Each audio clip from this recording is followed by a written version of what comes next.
जय हिंद, जय भारत, वंदे मातरम। दोस्तों, इस वक्त हम चंदौती ब्लॉक में हैं जो गया में पड़ता है। हमारे बीच सुचिता रंजनी, प्रमुख नगर प्रखंड गया, मैडम अभी हमारे बीच बैठी हुई है। चलिए कुछ अहम जानकारी मैडम से हम लोग लेते हैं कि उनके क्षेत्र में अभी तक क्या क्या काम हुआ है और क्या क्या काम बाकी है। कहा गया है कि महिला शक्तिकरण के बारे में पूरा राज्य क्या, पूरा देश और पूरा विश्व जानता है। आज जीती मानी सुचिता रंजनी प्रमुख हमारे बीच बैठे हुए हैं। चलिए अहम जानकारी मैं उनसे कुछ लेता हूं और लोगों की आवाज़, जन जन की आवाज़ होते हुए केंद्र सरकार और बिहार सरकार तक पहुंचाता हूं। मैं RRO इंडिया टुडे न्यूज़ से राजेश पासवान, बने रहिए हमारे वीडियो के साथ। सबसे पहले मैडम आपको मैं बहुत बहुत धन्यवाद देना चाह रहा हूँ। आप हमारे channel RRO India today news से आप जुड़े हैं मैडम। मैडम सबसे पहले ये बताइए मैडम, अभी क्षेत्र में बहुत सी ऐसी समस्या चल रही है मैडम, जैसे ग्रामीण क्षेत्रों में भी हमने जा करके न्यूज़ लिया है मैडम, गए में ही, जैसे आपको हो गया मानपुर हो गया मैडम, बजीरगंज हो गया मैडम, और कई ऐसे गांव हैं जहाँ पे नल जल की सुविधा नहीं है मैडम। ऐसा क्यों मैडम? देखिए, और ब्लॉक की मैं बात नहीं करूँगी, मैं अपने ब्लॉक की बात करूँगी। मैं नगर प्रखंड प्रमुख सुचिता रंजनी हूँ। अभी मुझे प्रमुख बने हुए 6 हुआ, मेरा दूसरा टर्म चल रहा है।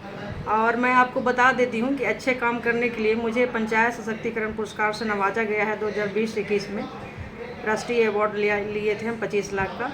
और अभी भी आप पता कर सकते हैं मेरे 6 महीने के कार्यकाल में कि क्षेत्र में हमने कितना विकास कार्य कर चुका है। ये देखने की चीज़ है, जगह जगह आप जाके देख सकते हैं, नली गली रोड, बहुत सारा पैन की सफाई, अभी भी हमारा काम चल रहा है। जहाँ कभी मतलब जो विधायक फंड से काम होनी थी, वहाँ मैंने अपने पंचायत समिति के फंड से काम कर रही हूँ। अच्छा मैडम, अतिक्रमण के बारे में क्या कहना चाहते हैं मैडम? रोड किनारे कई ऐसे फुटपाथ पर दुकान है मैडम, नाले के ऊपर दुकान बना हुआ है मैडम, जिसके चलते मैडम नाले की पानी बहाव में रुकावट आ गया है मैडम, वो पानी बिल्कुल सड़क पर जमा है मैडम। इसके बारे में क्या कहना चाहते हैं? अतिक्रमण देखिए हर जगह मिलेगा आपको, शहरी से लेकर ग्रामीण क्षेत्रों में। बहुत सारे अभी लघु सिंचाई से काम चल रहा था, तो लघु सिंचाई से जब काम पूरा चल रहा था, पैन की सफाई, तो उसमें बहुत सारे अतिक्रमण पाया गया। अतिक्रमण के लिए हम लोग CO से आदेश करा के 2 अमीन नियुक्त करवाए, उसके बावजूद भी अब अतिक्रमण मुक्त नहीं हो पाया। लेकिन कहीं कहीं हम लोग जहाँ पर अड़ के हम लोग साफ सफाई भी कराए हैं और पैन की सफाई भी हो पाई है।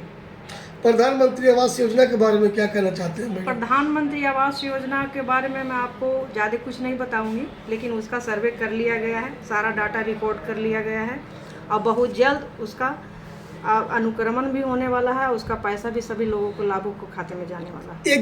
एक आवास योजना में कितने, एक आवास बनने में कितना गवर्नमेंट, सेंट्रल गवर्नमेंट पैसा भुगतान कर रही है मैडम?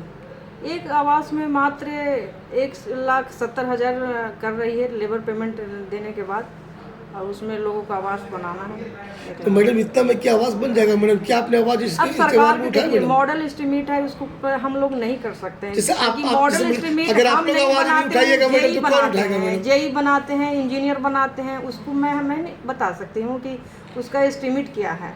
उसका एस्टिमेट अगर मॉडल एस्टिमेट बनाया गया है तो कहीं ना कहीं जांच उपरांत ही बनाया गया है। अब उसके बारे में जानकारी आपको जेई दे सकते हैं, वीडियो दे सकते हैं। अच्छा मैडम, आप ये बताइए मैडम, शिक्षा के बारे में क्या कहना चाहते हैं मैडम? कुछ इसकी भी जानकारी बताइए। हाँ, शिक्षा के बारे में बहुत अच्छे सवाल आपने किया। शिक्षा अभी हमारे जो है, अभी चुनाव का, इलेक्शन का टाइम चल रहा है, तो सारे शिक्षक अभी वोटर लिस्ट सुधारने में लगे हुए हैं। लेकिन ऊपर से आदेश अभी आया है, वीडियो सब बता रहे थे कि अब जैसे पहले से वोटर लिस्ट था वो सही चलेगा, और बहुत सारे लोग को राहत महसूस हुई है। अब टीचर अपने अपने स्कूल में जाएंगे, लेकिन इलेक्शन जब आ रहा है 1 महीने के अंदर हम लोग को नोटिफिकेशन जारी होने वाला है, पूरा बिहार में विधानसभा चुनाव आने वाली है, तो उसी के अनुसार अभी स्कूल भी थोड़ा कहीं न कहीं बाधित रहेगी। पिछड़े समाज से, पिछड़े समाज के बच्चे नहीं, मैं एसी महिला हूँ, तो ठोस कदम SC/ST के बच्चों के लिए बिल्कुल SC/ST के लिए गंभीर और खराब होते जा रहा है। बिल्कुल, इसके लिए मैं हमेशा तत्पर रहती हूँ। मैं अपने पंचायत में जहाँ SC/ST और बैकवर्ड लोग रहते थे, वहीं मैं स्कूल बनाई। इसी के लिए मुझे नेशनल अवार्ड भी मिल चुका है। और मेरा हमेशा, हाँ, रसलपुर का 5 बीघा गांव में बनवाया है। तो CBSE बोर्ड होगा ना आपका? नहीं, वो गवर्नमेंट स्कूल है, +2 का। मैडम ये आंगनबाड़ी में जो साथ में जो गाइड मिलता है मैडम बच्चों लोग आंगनबाड़ी में, तो क्या मैडम वो साथ में जो फूड जो वेराइटी टाइप मिलता है, जैसे अंडा, फल, तो क्या मैडम कंटिन्यू मिलता है कि मैम किसमें कुछ? देखिए, अब मैं बड़ाई तो नहीं करूँगी कि मेरे नगर प्रखंड में सारी चीज़ मिल रही है, कहीं ना कहीं तो भ्रष्टाचार है। जी। और ऐसा नहीं है कि इसमें हम लोग मतलब वंचित हैं, सारे चीज़ देख रहे हैं, आप भी देख रहे हैं। जांच उपरांत इसकी पुष्टि की जा सकती है। अगर आप मेरे साथ चल सकते हैं तो जांच कर सकते हैं, ऐसा नहीं है कि नहीं हो सकती कहीं। अच्छा मैडम, आप ये बताइए, इससे पहले आप क्या थे मैडम? अभी जैसे आप जीते हुए कैंडिडेट प्रमुख है मैडम, इससे पहले आप क्या थे? मैं एक साधारण सी महिला, घरेलू महिला थे, जो अपने परिवार बच्चे के साथ घर में ही रहती थी, पढ़ी लिखी थी, लेकिन हमारा परिवार समाज हमको बहुत सपोर्ट किया है, तभी मैं यहाँ तक आ पहुँची हूँ। आप अपने जनता, अपने नगरवासियों के लिए मतलब जो भी कार्य कर रहे हैं, ठोस कदम कर रहे हैं मैडम? बिल्कुल कर रही हूँ। शिकायत कभी भी वैसा आता है तो मैडम आप करते हैं मैडम? बिल्कुल भी शिकायत नहीं देती हूँ। अगर मैं ब्लॉक में बैठती हूँ 2 घंटा, तो 2 घंटा मेरा समय जनता के लिए ही रहता है। उनको आए दिन कुछ न कुछ, जाति आवासीय हो, आय हो, मोटेशन हो, परिमार्जिन हो, विकास के कार्य हो, पेमेंट की भुगतान करने की बात हो, तो मैं यहाँ तत्काल रूप से बैठा के बीडीओ साहब को, सीओ साहब को चैम्बर में बुलाकर मैं काम करती हूँ। अच्छा मैडम, कहाँ और तक मेरा 2 दिन समय है मेरा हफ्ते में, एक ट्यूसडे को, एक फ्राइडे को, मतलब मंगलवार को और शुक्रवार को। अच्छा मैडम, जातीय आवास से आय कुछ बताते हैं?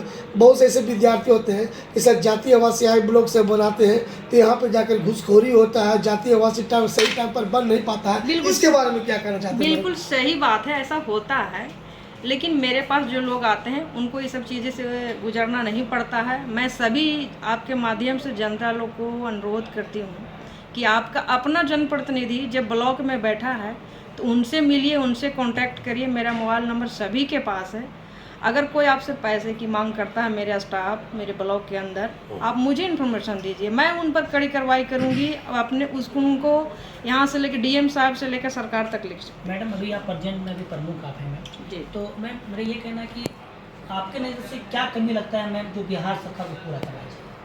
देखिए मेरी नज़र से तो कोई कमी नहीं लगती है, काहे कि क्या हमारे बिहार सरकार अपने वादा पर बिल्कुल खड़ी है? बिल्कुल खरी है। और मैं उनका सम्मान करती हूँ कि उनके नेतृत्व में हम प्रमुख हैं। महिला सशक्तिकरण का एक 50% आरक्षण देकर मुझ जैसी घरेलू महिला को इस कुर्सी पर बैठने का सौभाग्य प्राप्त किया। क्या मैडम 2026 में, क्या अभी 2025 में हो सकता है विधानसभा फाइट करेंगे मैडम? हाँ, मेरे हस्बैंड फाइट कर रहे हैं मखदूमपुर विधानसभा से। और कौन सा पार्टी से फाइट कर रहे हैं मैडम? बस जेडीयू से। जेडीयू से। तो ये देखिए जानकारी बिल्कुल सुचिता रंजनी जी जो प्रमुख है वो अभी दिए हैं। उन्होंने ये साफ अक्षरों में कह दिया कि हमारे हस्बैंड भी 2025 चुनाव फाइट करेंगे। ये महिला जो है, मैं सम्मान करता हूँ इनको, क्योंकि ये बिल्कुल हमारे दलित और महादलित से बिलोंग करती है। ऐसे ऐसे हमारे देश में चाहिए, हमारे केंद्र सरकार को चाहिए कि दलित और महादलित में, जो हमारे पिछड़े समाज में जो हमारी महिलाएं, हमारी माता बहन अभी पिछड़े समाज में जो जीवन व्यतीत कर रहे हैं, पढ़ लिख करके घर में बैठी हुई है, ऐसे ऐसे महिलाओं को सरकार को चाहिए कि कम से कम घर से उठा करके दफ्तर और दफ्तर से उठा करके राजभवन और संसद भवन जरूर पहुंचाएं। कहा गया है कि देश का विकास तभी संभव है जब दलित और महादलित की बच्चियां और लड़के राज्यसभा और लोकसभा में आएंगे। इन चंद शब्दों के साथ मैं RRO इंडिया टुडे से राजेश पासवान अपने वाणी को समाप्त करता हूं। और एक बार पुनः मैं इनको बोर्ड को मैं दिखा देना चाहता हूं। देखिए सर, बिल्कुल सुचिता रंजनी प्रमुख नगर प्रखंड गया। इन्होंने साफ अक्षरों में कहा है कि यदि किसी भी तरह की समस्याएं आता है, कठिनाई आता है, तो मैं जनता के बीच जाऊंगी और जनता का काम पूर्ण रूप से पूरी करूंगी। इन चंद शब्दों के साथ मैं RRO इंडिया टुडे से राजेश पासवान अपनी वाणी को समाप्त करता हूं। जय हिंद, जय भारत, वंदे मातरम।